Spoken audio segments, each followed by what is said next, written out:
Hello everyone, Casper here, and I wanted to share some bad news with you. The billboard that has been displayed on Welton Street here in Colorado in Denver heading into Five Points has now been painted over. This billboard used to talk about Five Points as a cultural historical district, discovered the Denver's only historical cultural district. Well, that billboard is no more. So the Five Points gentrification project is now complete. That project has been overseen by progressive liberal Democrats who have run the city and run that area ever since I can remember. In fact, in the early 90s, I was working in the Five Points area right off of Washington Street, and we were fighting this progression back then. Back then, they told us that there was business recovery on its way. In fact, they had a nice sign that showed that. They told us when light rail came in, it was going to bring in jobs, it was going to bring in prosperity. It brought in none of that. So the folks that think that gentrification is not real and is not a problem, here's how it works.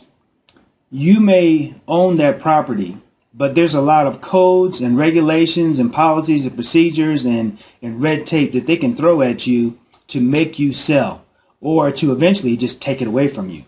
So what happened is, as early as I can remember, the businesses in that area could not get loans to improve their property, to make it more inviting, to get more inventory, to spruce it up, to make it so that they could get more customers. And the problem is that over time they were literally forced out. Now, some of them sold out, of course. They sold out, but then the money started flowing in. As soon as they sold out, the money flowed in to improve their property or to tear it down and build up something new, which was never really allowed for the folks who lived there. So gentrification in itself is not a problem, but the problem comes in is when the people in the community are not allowed to participate in the opportunities that come with gentrification, the quote-unquote jobs. Well, those jobs typically do not go to the people in the community. They go to the people who are bringing in the money and bringing in the resources. So at my press conference, I pointed this out. There was a lot of historical landmarkers that are currently there in Five Points on Welton Street.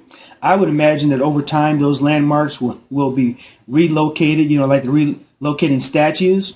Well, those landmarks will be relocated probably to the Wellington Webb Museum because they're not going to be relevant anymore because Five Points has been 100% gentrified. Now, there are still black businesses down there, and they are struggling. I talked to a couple black business owners who are getting daily harassed by the city about code violations and ordinances and different issues. But the city will also not provide them with any resources to improve their property. So, it's a catch-22 situation, and they're stuck in the middle. So eventually what will happen is they'll probably have to sell out. So that's a problem. That's something that we can address as citizens, as politicians, as community leaders. There's a lot we can do. Now, I'm not trying to stop progress. What I am trying to do is to make sure that everyone gets to participate in that progress as it happens. I call it a spark. A system, plan, access, resources, and knowledge. If you provide a spark to the community, that's a good thing. If you provide gentrification to push everybody out to a different location, that's not a good thing. So I'm the only politician speaking out about this. I'm the only one, obviously, who cares. All the rest of them are part of the problem or they're just ignoring it. But it needs to be handled. It needs to be stopped.